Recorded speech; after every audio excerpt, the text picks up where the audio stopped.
Olá, sejam bem-vindos, que hoje eu vou fazer uma deliciosa ciabatta com o acréscimo de semolina integral. Isso é uma semolina, a semolina é a farinha extraída de uma parte específica do grão do trigo, que é o endosperma, esse nome é esquisito, e ele tem algumas propriedades, ele é um pouco mais nutritivo do que a farinha normal.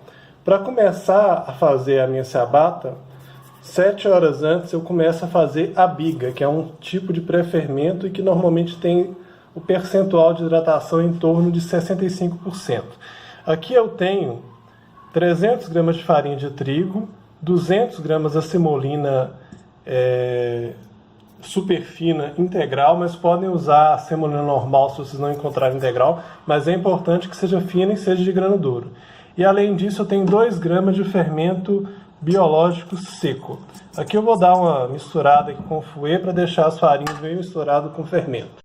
Em seguida eu acrescento aqui 325 gramas de água, o que dá exatamente 65% do peso das farinhas. E aqui vou misturar até ficar levemente homogêneo.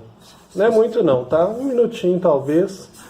Pode ser feito com a colher de pau também, tá? Eu estou usando um acessório que é um pouquinho melhor para misturar massas, né? Porque ele tem um furo aqui no meio, como vocês podem ver aqui. Mas vocês podem usar qualquer espátula mesmo. E para terminar de misturar, até uso uma espátula ou uma colher de pau mais dura, assim, só para dar uma... Como se fosse um movimento de sova mais leve, só para que toda a farinha que esteja solta seja agregada à massa. Aí é só dar uma amassadinha assim, deixar toda a massa juntinha, cobrir com filme plástico e deixar descansando por 7 até 12 horas. Dá até para colocar na geladeira depois de passar desse tempo e usar por até 24, 48 horas. Bem, pessoal, vejam só como a minha biga cresceu. Agora vai para o bol da batedeira e vou adicionar os demais ingredientes. Os demais ingredientes são 50 gramas de água ou 50 mililitros. Eu coloquei 60, que eu achei que a massa poderia hidratar um pouquinho melhor.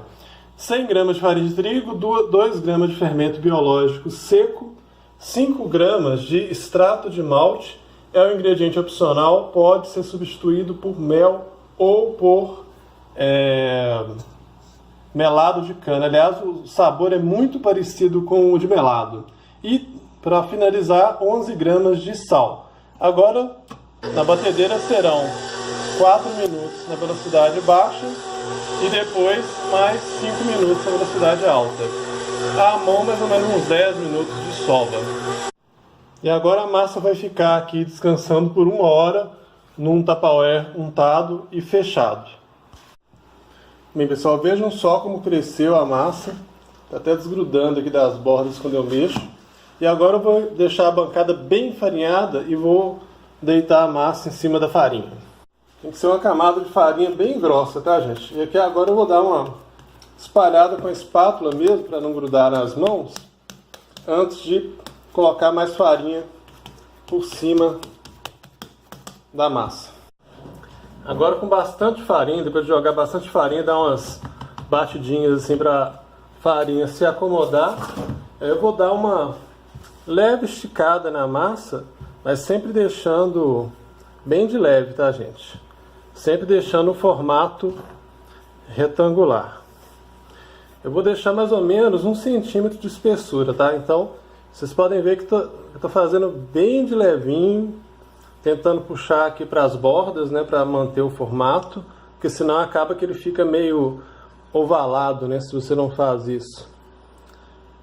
E agora eu vou cobrir aqui com um pano levemente umedecido e vou deixar descansando por 30 minutos para então cortar os retângulos de ciabatta.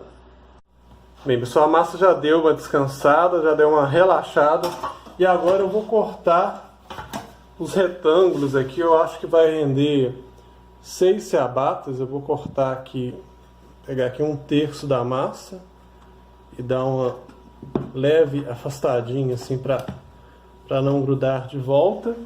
E vou cortar aqui no meio com a espátula mesmo e com uma espátula dessas aqui eu venho bem devagarzinho por baixo. Se grudar aqui, eu vou pegar aqui também um pouquinho. E com a ajuda da espátula, eu vou tirar a ciabatta e deixar ela já aqui em cima do tabuleiro aqui com uma folha de papel teflonado. Pode ser também um papel manteiga. E aí eu vou fazer isso com as 6 ciabattas. Prontinho, agora é cobrir com um pano levemente úmido novamente e deixar descansando por 1 hora e meia, até crescer bem. Deve aumentar o volume mais ou menos, quase dobrar, eu diria. E pessoal, minhas ciabattas já estão bem crescidinhas e antes de levar ao forno, eu vou dar uma boa borrifada com água por cima delas e vou colocar um temperinho aqui chamado za'atar, que é um tempero árabe, que basicamente é uma mistura de vários temperos, mas com a predominância do tomilho, que é uma erva que eu adoro. Vem também com algumas sementes de gergelim, além de outras ervas que eu não sei dizer aqui no momento. Eu sei dizer que za'atar em árabe também quer dizer tomilho. Então, é um tempero que leva tomilho e que tem o nome de tomilho, mas não é tomilho puro. E ele tem uma coisa meio ácida, como se fosse um toque de limão, vamos dizer assim. Agora eu vou levar ao forno com a pedra refratária. Agora é jogo rápido. Ponho aqui coloco lá no fundo. Tomara que caiba direitinho aqui na pedra. Se não couber, vai ficar um pedaço aqui para fora, né? Não vai caber. Eu vou ter que puxar, abortar isso aqui para assar daqui a pouco.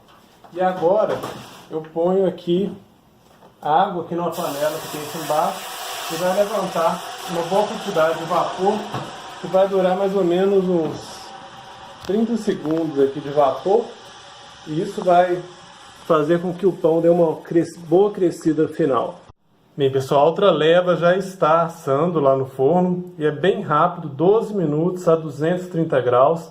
Esse aqui sofreu um pequeno acidente, né? Ele acabou deslizando uma parte da pedra refratária, mas tudo bem, isso acontece. O pão está bem assado, com aroma delicioso de za'atar. Eu espero que vocês tenham gostado. Eu vou partir esse aqui só para mostrar. Vou partir ele aqui no canto para tirar essa dobrinha dele. Tá bem crocante, a massa ficou bem aerada. Poderia ter ficado um pouco mais crescido na lateral, mas tudo bem. O sabor ficou muito bom. Eu espero que... E o aroma também. E é isso, até a próxima.